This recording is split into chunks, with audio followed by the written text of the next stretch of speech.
आज हम भावनाओं की दुनिया में एक बहुत गहरी छानबीन करने वाले हैं। कभी ऐसा महसूस होता है कि हमारी भावनाएं जैसे गुस्सा, चिंता या उदासी हमें अपनी उंगलियों पर नचा रही हैं और हम बस असहाय होकर देख रहे हैं। सवाल ये है कि क्या हम अपनी भावनाओं के गुलाम हैं या हम ड्राइवर सीट पर बैठ सकते हैं? ये सवाल शायद हम सब कभी न कभी खुद से पूछते हैं और यही आज की हमारी चर्चा का केंद्र भी है। हमारे पास थिबाउट मॉरिस की किताब मास्टर योर इमोशन से जुड़े कुछ बेहतरीन नोट्स और रिसर्च हैं और हमारा मकसद साफ है, इस किताब की मदद से ये समझना कि हमारी भावनाएं काम कैसे करती हैं और वो कौन से व्यवहारिक तरीके हैं जिनसे हम अपनी भावनात्मक दुनिया के मालिक बन सकते हैं। बिल्कुल। तो चलिए इस सफर की शुरुआत करते हैं हमारे दिमाग की उस डिफॉल्ट सेटिंग से जो हमें बचाने के लिए बनी है, जिसे किताब सर्वाइवल मैकेनिज्म कहती है। ये हमें सुरक्षित तो रखती है पर अक्सर हमारी खुशी की सबसे बड़ी दुश्मन भी बन जाती है। समझते हैं कैसे?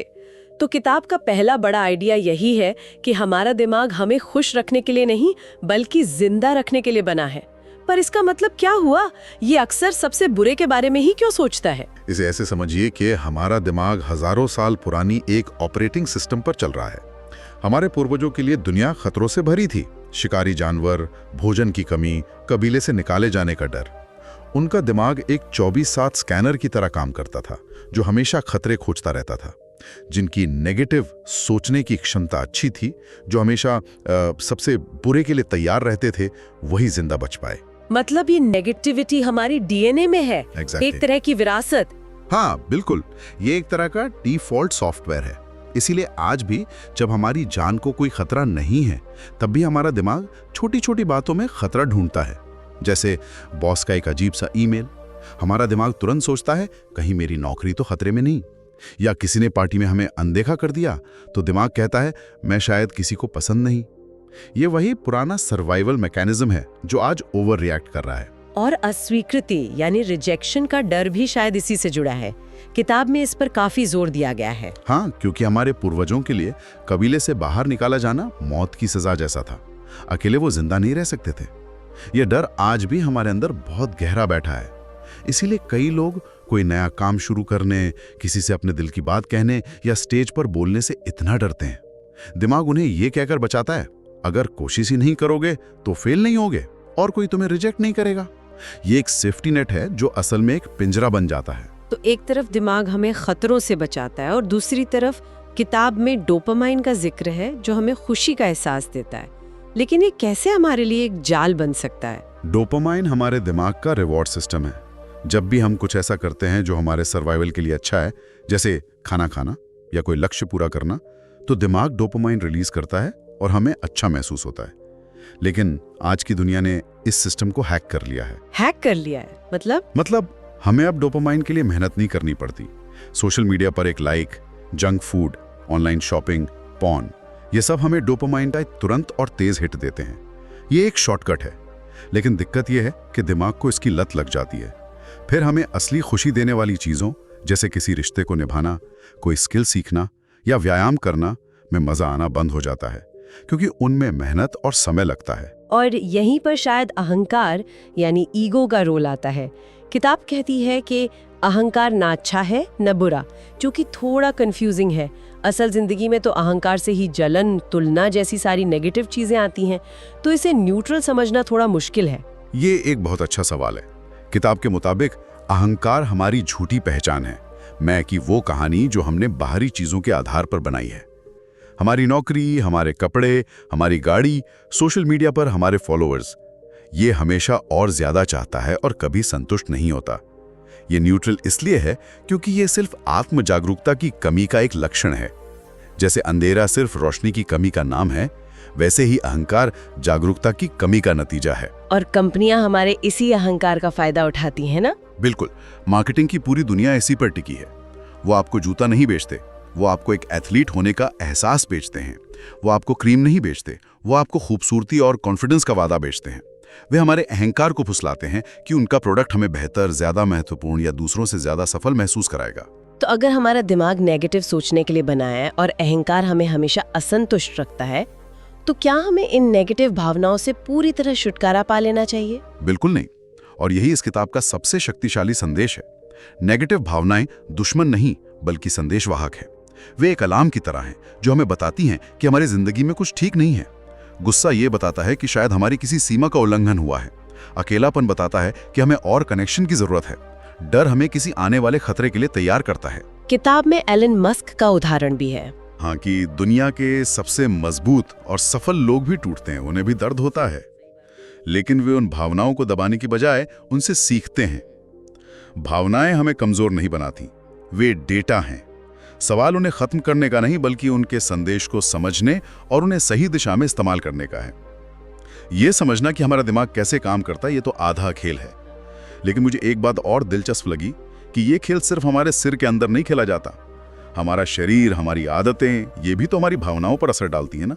जैसे कि नींद बहुत गहरा असर डालती हैं। हम अक्सर शरीर और मन को दो अलग अलग चीजें समझते हैं, लेकिन वे एक ही सिस्टम का हिस्सा हैं। और नींद इस कनेक्शन का सबसे अच्छा उदाहरण है। नींद की कमी से हमारा मूड सीधे तौर पर प्रभावित होता है। गुस्सा, चिड़चिड़ापन, उदासी। जब हम सोते हैं तो हमारा दिमाग दिन भर की जानकारी को प्रोसेस करता है और भावनात्मक संतुलन को रीसेट करता है। और जब हम ऐसा नहीं करते हैं तो दिमाग का इमोशनल कंट्रोल सेंटर, जिसे प्रीफ्रंटल कॉर्टेक्स कहते हैं, ठीक से काम नहीं कर पाता। हम छोटी छोटी बातों पर भड़कने लगते हैं। किताब में एक रिसर्च का जिक्र है कि जो लोग रात में 6 घंटे से कम सोते हैं, उनमें मृत्यु का खतरा 13% तक बढ़ जाता है। ये सिर्फ मूड की बात नहीं है, ये हमारी सेहत और जिंदगी से जुड़ा है। और यहीं पर एक और चौंकाने वाली बात सामने आती है कि हमारा शरीर हमारे दिमाग को बदल सकता है। मतलब सिर्फ हमारे खड़े होने का तरीका भी हमारे महसूस करने के तरीके को बदल सकता है। एमी कड़ी के काम का जिक्र है। हाँ, उनका पावर पोज का एक्सपेरिमेंट इस आइडिया को पूरी तरह साबित करता है। एमी कड़ी एक सोशल साइकोलॉजिस्ट है। उन्होंने दिखाया कि सिर्फ 2 मिनट के लिए एक हाई पावर पोस्चर, जैसे किसी सुपर हीरो की तरह आत्मविश्वास से छाती चौड़ी करके हाथ कमर पर रखकर खड़ा होना, हमारे शरीर की केमिस्ट्री को बदल देता है। सिर्फ 2 मिनट में हार्मोनल बदलाव, ये सुनने में लगभग जादू जैसा लगता है। क्या ये असर लंबे समय तक रहता है या ये सिर्फ एक मोमेंट्री बूस्ट है? ये बहुत अच्छा सवाल है। असर तुरंत होता है और कुछ समय तक रहता है, जो किसी खास स्थिति के लिए काफी है, जैसे किसी इंटरव्यू या प्रेजेंटेशन से ठीक पहले। उनके एक्सपेरिमेंट के नतीजे हैरान करने वाले थे। जिन लोगों ने सिर्फ 2 मिनट हाई पावर पोज किया, उनका टेस्टोस्टेरोन, जो आत्मविश्वास और हिम्मत से जुड़ा हार्मोन है, 25% तक बढ़ गया और उनका कोर्टिसोल यानी तनाव का हार्मोन 10% कम हो गया। और जो लोग झुके हुए या सिकुड़े हुए पोज में थे, उनका ठीक उल्टा हुआ। उनका टेस्टोस्टेरोन 10% कम हुआ और कोर्टिसोल 15% बढ़ गया। तो ये साफ दिखाता है, fake it till you become it. आपका शरीर आपके दिमाग को यह विश्वास दिला सकता है कि आप आत्मविश्वासी हैं, और फिर आप असल में वैसा ही महसूस करने लगते हैं। ठीक है, बॉडी लैंग्वेज तो समझ में आया, पर मुझे हमेशा लगता था कि पॉजिटिव बोलो, पॉजिटिव सोचो वाली बातें थोड़ी सतही होती हैं। क्या किताब में इस बात का कोई ठोस सबूत है कि हमारे शब्द असल में हमारे दिमाग पर असर डालते हैं? बिल्कुल। हमारे शब्द सिर्फ आवाज नहीं है, वे हमारे दिमाग के लिए कमांड है। जब हम मैं कोशिश करूंगा या शायद ये हो जाए जैसे शब्द इस्तेमाल करते हैं, तो हम अनजाने में अपने दिमाग को असफलता का विकल्प दे रहे होते हैं। ये अनिश्चितता पैदा करता है। और इसके बजाय जब हम मैं ये करूंगी या ये निश्चित रूप से होगा जैसे मजबूत शब्दों का इस्तेमाल करते हैं, तो हम अपने दिमाग को एक स्पष्ट निर्देश देते हैं। इससे फोकस और आत्मविश्वास दोनों बढ़ता है। ये हमारे दिमाग में एक क्या कहते हैं न्यूरल पाथवे बनाता है, जो हमें उस लक्ष्य की ओर ले जाता है। शब्द हमारी मानसिकता को आकार देते हैं और हमारी मानसिकता हमारी हकीकत को। तो पोस्चर और शब्दों से हम अपना स्टेट बदल सकते हैं। ये तो बहुत कमाल की बात है। पर जब कोई बहुत मजबूत भावना जैसे गुस्सा या दुख हम पर हावी हो, तब क्या करें? क्या उस वक्त के लिए भी किताब में कोई इमरजेंसी टूल है? हाँ, और ये टूल्स बहुत शक्तिशाली हैं, क्योंकि वे सीधे हमारे नर्वस सिस्टम पर काम करते हैं। सबसे पहला और सबसे आसान टूल है हमारी सांस। ज्यादातर लोग, खासकर तनाव में, बहुत छोटी और उथली सांसें लेते हैं, जो उनके फाइट या फ्लाइट रिस्पॉन्स को एक्टिवेट कर देती है। तो सही तरीका क्या है? धीमी, गहरी और पेट से सांस लेना। यह हमारे शरीर को संकेत देता है कि सब कुछ सुरक्षित है। किताब में गुरुचरण सिंह खालसा की रिसर्च का जिक्र है, जो दिखाती है कि सांस की गति हमारी मानसिक स्थिति को कैसे बदल सकती है। 1 मिनट में सिर्फ 8 बार गहरी सांस लेने से तनाव तुरंत कम हो जाता है। अगर आप इसे और धीमा करके 1 मिनट में 4 बार कर लें तो आपका फोकस और जागरूकता बढ़ जाती है। और एडवांस लेवल पर योगी 1 मिनट में सिर्फ एक सांस लेकर अपने दिमाग से डर और चिंता को लगभग पूरी तरह मिटा सकते हैं। ये अविश्वसनीय है।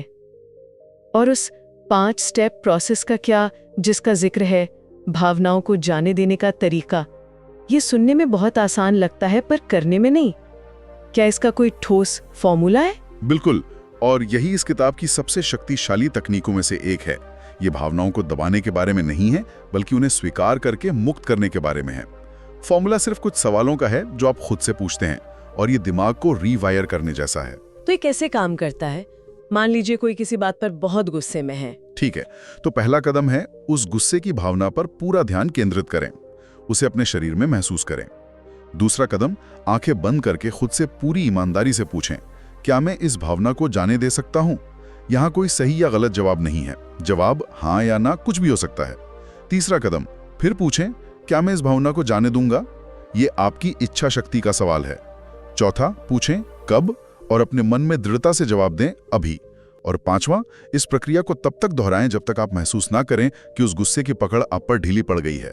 हर बार आप हल्का महसूस करेंगे। ये दिमाग को एक नए पैटर्न में ढालने जैसा है। इसके अलावा किताब कुछ शॉर्ट टर्म और लॉन्ग टर्म समाधान भी देती है। उनमें क्या फर्क है? फर्क वैसा ही है जैसा फर्स्ट एड और अच्छी सेहत के लिए रोज व्यायाम करने में होता है। शॉर्ट टर्म समाधान इमोशनल फर्स्ट एड है, जब आपको तुरंत राहत चाहिए। इसमें सबसे कारगर है ध्यान भटकाना। अच्छा संगीत सुनें, टहलने चले जाएं, किसी दोस्त को फोन करें। मकसद उस नकारात्मक सोच के लूप को तोड़ना है। वहीं लॉन्ग टर्म समाधान आपकी भावनात्मक नींव को मजबूत करते हैं। रोज मेडिटेशन, व्यायाम, आभार जताना, अच्छी नींद और अच्छा भोजन, ये आदतें धीरे धीरे आपके दिमाग की केमिस्ट्री को ही बदल देती हैं, जिससे आप भविष्य में भावनाओं का बेहतर सामना कर पाते हैं। तो ये सब सुनने के बाद ऐसा लग रहा है कि हर चीज की जड़ आत्म जागरूकता यानी सेल्फ अवेयरनेस है। क्योंकि अगर हमें पता ही नहीं है कि समस्या क्या है, तो हम उसे ठीक कैसे करेंगे? आपने बिल्कुल सही पकड़ा। आत्म जागरूकता ही पहला कदम है। ये हमें अपने विचारों और भावनाओं को एक बाहरी दर्शक की तरह देखने की क्षमता देती है। आप ये समझने लगते हैं कि मैं उदास हूं और मैं उदासी महसूस कर रही हूं, इन दोनों में बहुत बड़ा फर्क है। आप अपनी भावना नहीं है, आप उसे महसूस करने वाले हैं। ये दूरी आपको नियंत्रण देती है। और इस जागरूकता को बढ़ाने के लिए किताब में एक प्रैक्टिकल अभ्यास भी है ना, एक जर्नल बनाने का। हाँ, और ये बहुत प्रभावी है। 1 हफ्ते तक अपनी भावनाओं का रिकॉर्ड रखें। हर सुबह लिखें कि आज आप कैसा महसूस करना चाहते हैं, जैसे शांत, ऊर्जावान। और शाम को लिखें कि आपने असल में कैसा महसूस किया। इसे 1 से 10 के पैमाने पर रेट करें। और हफ्ते के अंत में उस जर्नल का विश्लेषण करें, एक जासूस की तरह।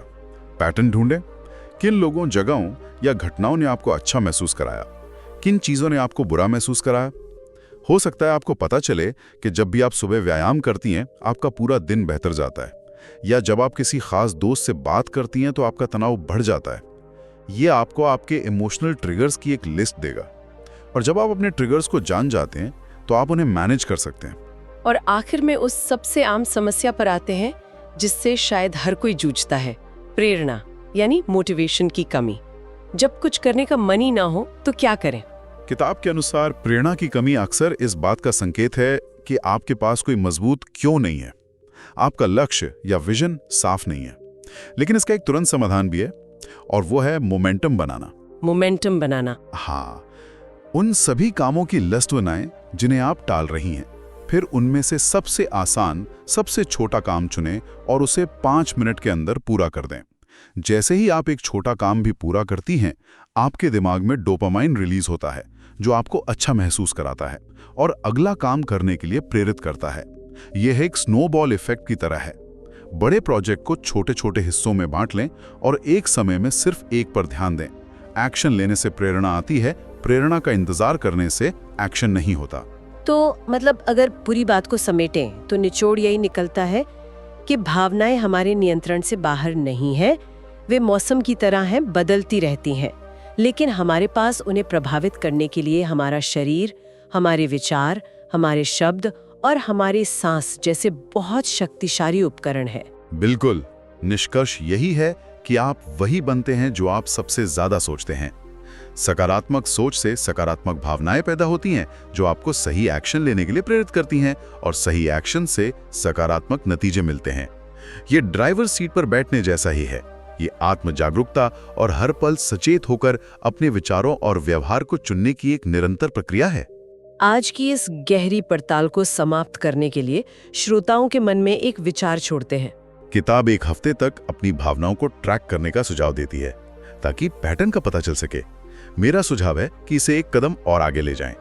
अगले सिर्फ 24 घंटों के लिए जब भी कोई मजबूत भावना, चाहे वो खुशी हो, गुस्सा हो या डर, महसूस हो, तो रुककर खुद से सिर्फ एक सवाल पूछें। ये भावना असल में कहां से आ रही है? इसके पीछे मेरा कौन सा गहरा विश्वास या धारणा काम कर रही है? गहन आत्म पूछताछ का वो एक दिन हमारे अंदर छिपे उन विश्वासों के बारे में क्या उजागर कर सकता है जो चुपचाप हमारी पूरी